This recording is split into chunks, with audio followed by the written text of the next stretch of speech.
kui te teete alles oma esimest kodukino, siis ei maksaks selle kõlarite ostmisega üle pingutada. Selles mõttes, et te muretsete nagu hulluks, et ma ei tea, kas see on nüüd õige ost ja kas too on õige ost ja oi, seal kolmandad äkki peaks hoopis neid ostma.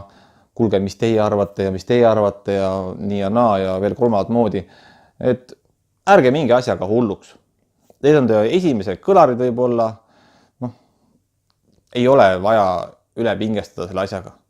Kui te saate neid kuulata, on väga hästi, kuulake kõigepealt ja kui teile meeldivad, ärge nüüd esimesi ostke, kuulake erinevaid paare, ütleme nii, erinevaid firmasid või siis erineva hinnaklassi kõlarid, kui saate ja kui sealt siis tekib mingi valik, et see on päris äge, see mulle meeldib ja rahaliselt on võimalik osta, siis ostke need kõlarid ära.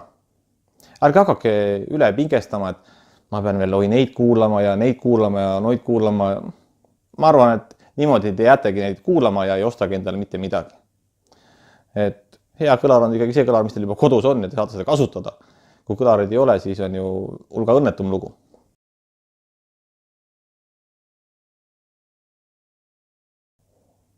Esikõlaritega, mida te ka siin näete, vasak, parem, vasak, kummalt poolt vaadata. Nendega on tegelikult ühtemoodi nii lihtne kui ka keeruline.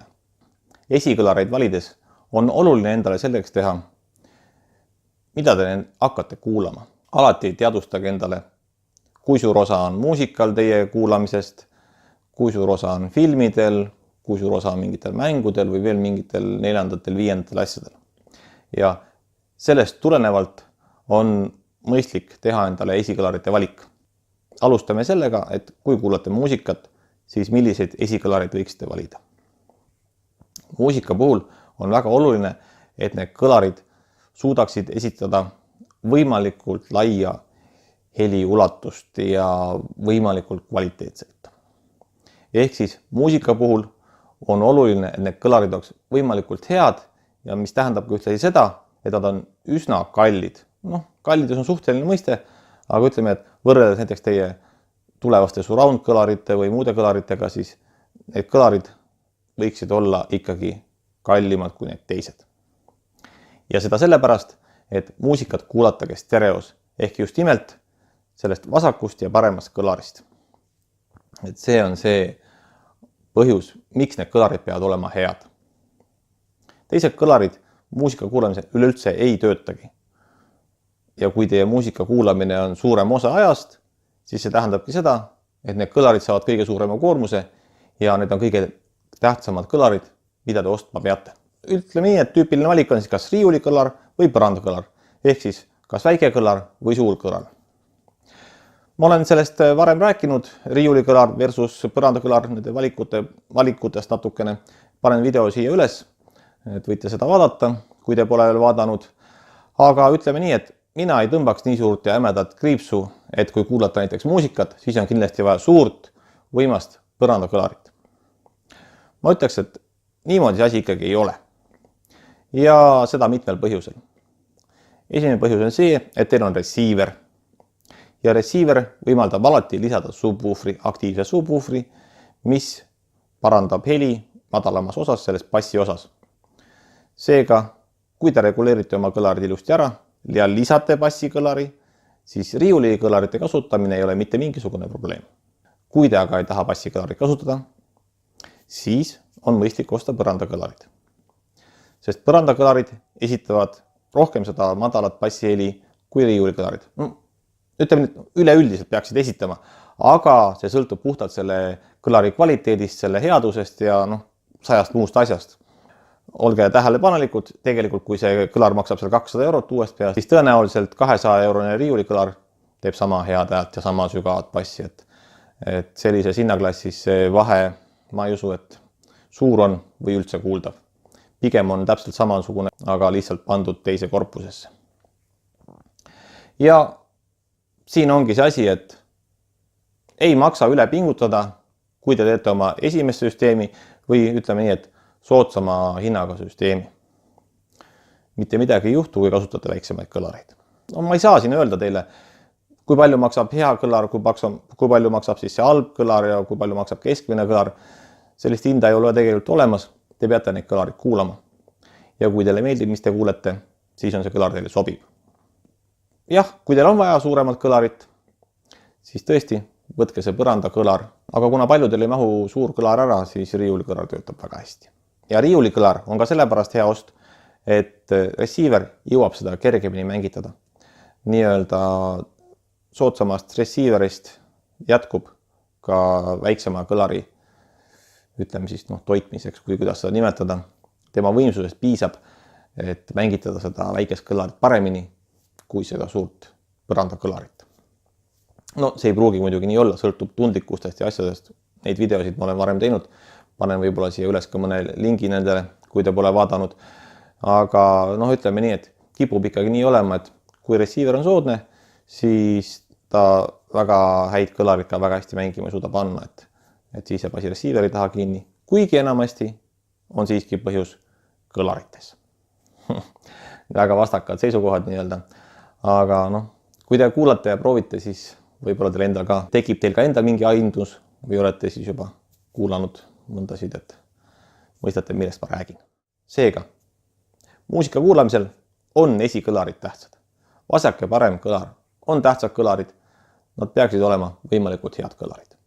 Kõige lihtsam asi. Ostke nii head, kui te saate.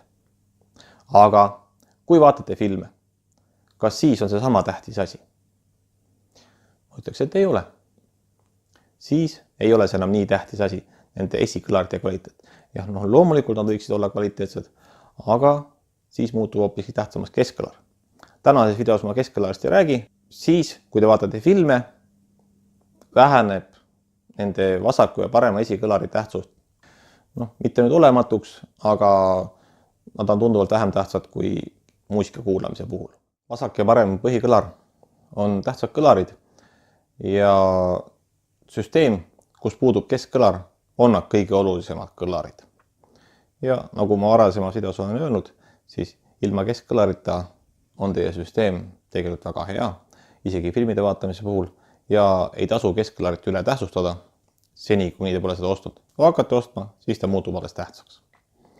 Aga ma ütleks, et alati tasub teha süsteemi ilma selleta, te hoiate raha kokku. Nii et vasak ja parem kõlar mängivad nii filmide heli, muusikat ja kõike muud. Kui on lisaks surround, väga hea, filmides on see ägedam, aga nende kõlarite puhul te ei pea rahalist nii palju panustama. Nii et alati ostke võimalikult head esikõlarid. Ja odavamas hinnaklassis see nii-öelda lootus, et suurem on parem, tihtipeale ei kehti, vaid hoopiski väiksem samasugune riiulikõlar mängib paremini või vähemalt sama hästi. Nii et selliste teadmistega varustatult võite poodi siirduda ja neid natukene kuulata. Aga kuulata, kui võimalik, katsuge väiksemas ruumis. Ehk siis, kui te lähete sellisesse suurde kauplusesse, ma ei tea, mis on sadu ja võib-olla tuhandeid ruutmeetreid, nendest kuulamine on niisugune kahtlane tegevus, sest seal kõlab see kõlar hoopis teistmoodi. Et väiksem ruum, mis natukenegi meenutab, ütleme siis tuba, et seal tekib nii-öelda natuke realistlikum ettekujutus sellest kõlarist. Aga loomulikult arvestage alati, et kodus kõlab see kõlar hoopis teistmoodi. Kõlarid mängivad teistmoodi kui siis kuskil mujal. Iga ruum tekitab erinevat kõla. Aga sellest ruumist ja kõlast ja sellest ma räägin mõnes teises videos.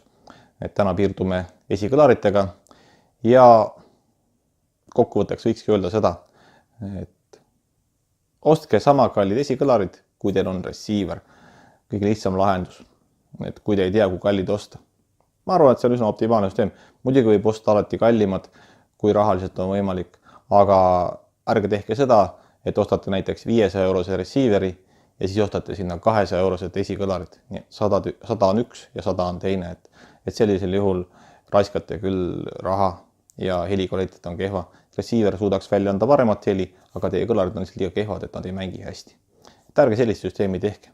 Pigem ikkagi, kui te ostate, et oleks kõlarid pigem kallimad kui receiver, mitte odavamad.